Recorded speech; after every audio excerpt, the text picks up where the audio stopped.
Nama saya Sarah Mariam Alvinia Zahra, biasa dipanggil Sarah, saya 18 tahun. Saya sedang menempuh pendidikan Sarjana Teknologi Pendidikan di Universitas Negeri Malang.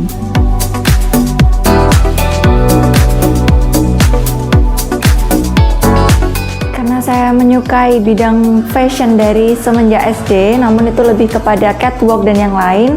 Kemudian sewaktu SMA, saya ingin untuk mencoba hal baru selain catwalk. Jadi saya ingin mencoba duta-duta yang langsung terjun ke masyarakat nantinya. Jadi emang rasa ketertarikan tuh besar sekali untuk terjun ke duta-duta yang seperti itu. Yang pertama kali ikut fashion itu kan di SD Percobaan 2 di Dieng.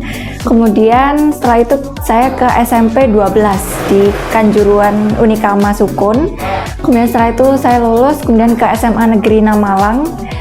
Kemudian yang terakhir ini di Universitas Negeri Malang.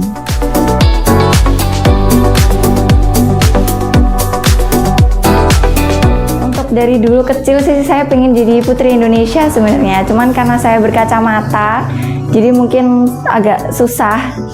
Dan juga kadang kan kalau Putri Indonesia tuh memilihnya tuh pemenangnya yang tidak berjilbab, harus yang terbuka karena kan nanti ada swimsuit competition dan yang lainnya.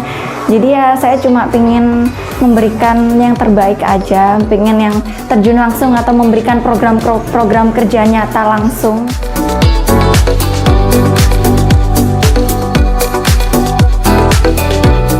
Pertama tentunya kuliah, kemudian memang dari SMA saya sudah kerja freelance jadi MC.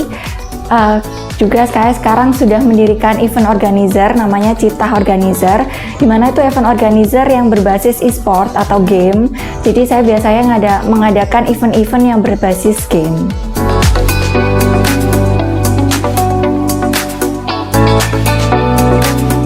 Untuk Miss Teen Star Jawa Timur ini mencari kandidat-kandidat yang nantinya akan mewakili Jawa Timur menuju Miss Teen Star Indonesia.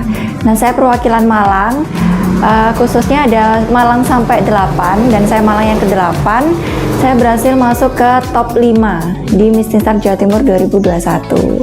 Kemarin waktu mengikuti Joko Roro, kan itu Kabupaten Malang, jadi membawanya itu membawa nama kabupaten. Jadi saya membawa nama Paki Saji.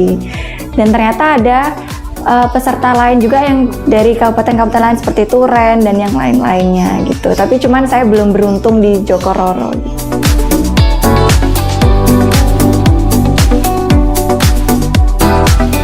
Untuk yang pertama sih saya lebih mengikuti seperti seminar-seminar, gimana caranya biar public speakingnya tuh lancar. Kemudian juga ikut organisasi-organisasi. Nah, kebetulan saya ini tergabung dalam organisasi G-Craft, Gerakan Kreatif Nasional, di mana gerakan tersebut dibina langsung oleh Bapak Sandiaga Uno, dan saya sebagai pengurus sekretaris bendahara Jawa Timur G-Craft. Jadi dari situ saya banyak sekali bimbingan dari orang-orang yang hebat. Saya juga diberi kesempatan pernah untuk menjadi MC di depan juru bicara Pak Sandiaga Uno, Pak Kawendra Lukistian.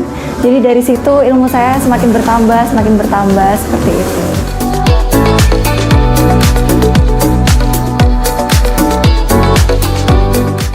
Tentunya ada, terutama dari orang tua, dan saya sangat bahagia ketika orang tua saya itu benar-benar mendukung. Karena terkadang saya menemui peserta yang bahkan dia mengikuti lomba, namun orang tuanya itu bahkan nggak tahu karena nggak mendukung gitu. Jadi saya senang sih kalau ikut lomba, tapi orang tua saya tahu dan mendukung dan mau mengantar, kemudian biayai dan yang lain sebagainya.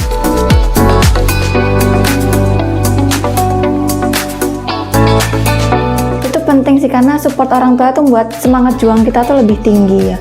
Kadang peserta yang orang tuanya nggak tahu itu jadi lebih kurang semangat karena buat apa yang diperjuangkan untuk siapa gitu. Jadi kurang bersemangat. Jadi kalau orang tua kita mendukung itu kan kita lebih ayo deh lebih semangat gitu. Biar orang tua kita tuh bangga gitu.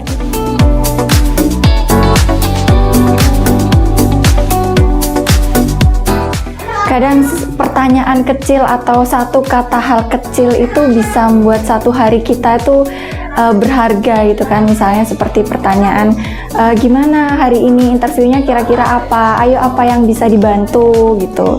Terus seperti ngasih tips-tips, misalnya nanti kamu kalau depan juri tuh jangan lupa senyum, kayak gitu-gitu kan. Peringatan-peringatan kecil seperti itu kan buat kita tuh lebih apa ya, semangat atau lebih bahagia gitu.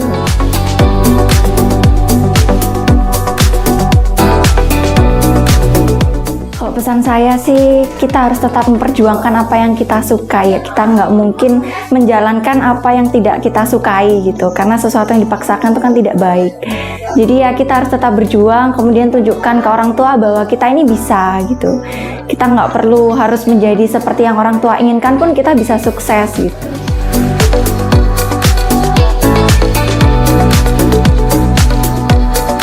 Masyarakat tuh kadang banyak yang tidak sefrekuensi, banyak yang tidak mendukung dan yang lainnya, dan justru membuat jadi benteng kita sebagai generasi muda itu untuk bergerak gitu, karena masyarakatnya sendiri tuh kurang mendukung, atau maksudnya malah menentang atau malah memberikan kecaman-kecaman yang membuat kita tuh down gitu kan.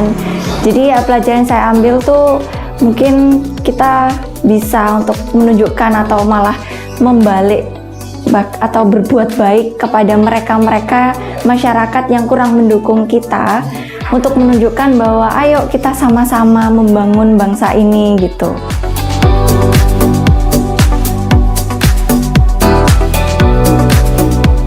Karena kebetulan saya juga jurusan teknologi pendidikan, jadi tentunya akan berhubungan dengan teknologi dan juga pendidikan secara bersamaan.